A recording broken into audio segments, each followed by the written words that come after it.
The RBI has just announced the withdrawal of the 2000 rupee notes from circulation. They say that it will be legal tender up till September. The question here is, what has the government achieved by introducing the 2000 rupee note, and what is it going to now achieve by withdrawing these notes?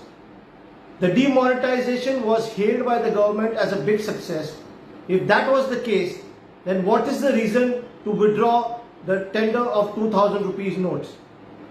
So many lives were lost during demonetization. The government tried to take publicity out of this move. Now today, it has gone ahead and come with this new thing about the withdrawal of this 2000 rupee tender note.